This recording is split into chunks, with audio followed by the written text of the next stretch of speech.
হ্যাঁ, জামিন আদালত মঞ্জুর করেছে এই কারণে, সাদা পাতা দিলে জামিন মঞ্জুর হবেই।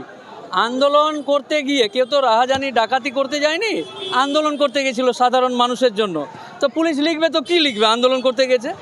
তো এই ব্যাপার, এটা পুলিশের বা প্রশাসনের, সরকারের পক্ষ থেকে এটা অহেতুক একটা নাটক, সেটা সাধারণ মানুষ জেনে গেছে এবং আদালতের কাছে ক্লিয়ার বলে জামিন হয়েছে। কোনো না, পারবে না তো। কেস দিতে গেলে বা মামলা দিতে গেলে গ্রাউন্ড লাগে, গ্রাউন্ড নেই, এমনি মামলা করলে থাকবে। সমস্ত মামলায় জামিন হয়েছে। এর মধ্যে একমাত্র একটা বিধায়ক আছে যার গায়ে 1 টাকারও দুর্নীতি নেই, ঠিক আছে? এটা আমাদের গর্বের বিধায়ক। তিনি এমন কিছু কাজ করেনি যে তার জামিন হবে না। আমরা যদি দেখতে পাই যে কোটি কোটি টাকা দুর্নীতি করা পার্থবাবুর যদি জামিন হয়, আমরা যদি দেখতে পাই তিহার জেলের জেল খাটা কেষ্টবাবু জামিন পায়, যে কেষ্টবাবুরা জামিন পাওয়ার পরে পুলিশের স্ত্রী, পুলিশের মাকে চুজ করেন, তারা যদি জামিন পায়, নওশাদ সিদ্দিকী কেন জামিন পাবেন না? আমরা আইনের উপর আস্থা রাখি, সংবিধানের উপর আস্থা রাখি।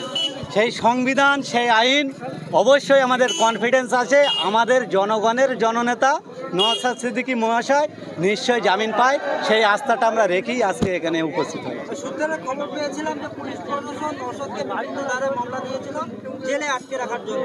অবশেষে আমি কলকাতা পুলিশকে একটা প্রশ্ন করতে চাই, আপনারা যে মামলাটা দিচ্ছেন কার কথা শুনে দিচ্ছেন? কলকাতা পুলিশকে আরও একটা জিনিস জানিয়ে দিতে চাই, নওশাদ সিদ্দিকী যে এজেন্ডাগুলো নিয়ে আজকের ধর্ণা মঞ্চ করতে এসেছিলেন সেটা হচ্ছে কেন্দ্রীয় সরকারের বিরুদ্ধে। আপনারা রাজ্য সরকারের পুলিশ বলে দাবি করেন, আপনারা কেন্দ্রীয় সরকারের বিরোধী করার এজেন্ডায় আপনারা বন্ধ করছেন কেন? আমরা জানি মমতা বন্দ্যোপাধ্যায় আর এই আমাদের মোদিবাবুর একটা সেটিং আছে, সেটাই স্পষ্ট হয়ে গেছে। কেননা এই মমতা বন্দ্যোপাধ্যায় মুর্শিদাবাদের মতন জায়গায়, যেখানে গোটা বাংলায় সবথেকে সংখ্যালঘু পার্সেন্টেজ বেশি, সেই জায়গায় দাঁড়িয়ে তিনি বলেছিল ওয়াকআপ নিয়ে যদি কেউ আন্দোলন করে আমার থেকে বড় শত্রু কেউ হবে না।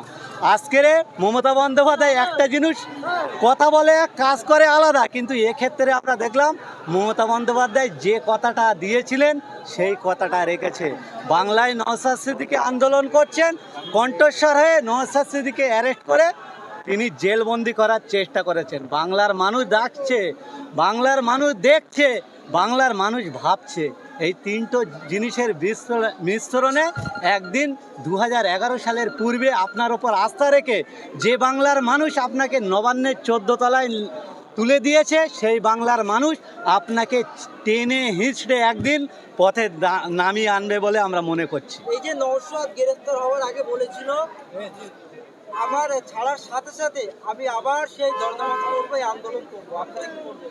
দেখেন, নওশাদ সিদ্দিকী সেই ঘরের পরিবার, যে পরিবার থেকে ব্রিটিশ সরকারকে খেদিয়েছে, তাড়িয়েছে, তানার গায়ে স্বাধীনতা সংগ্রামী রক্ত আছে।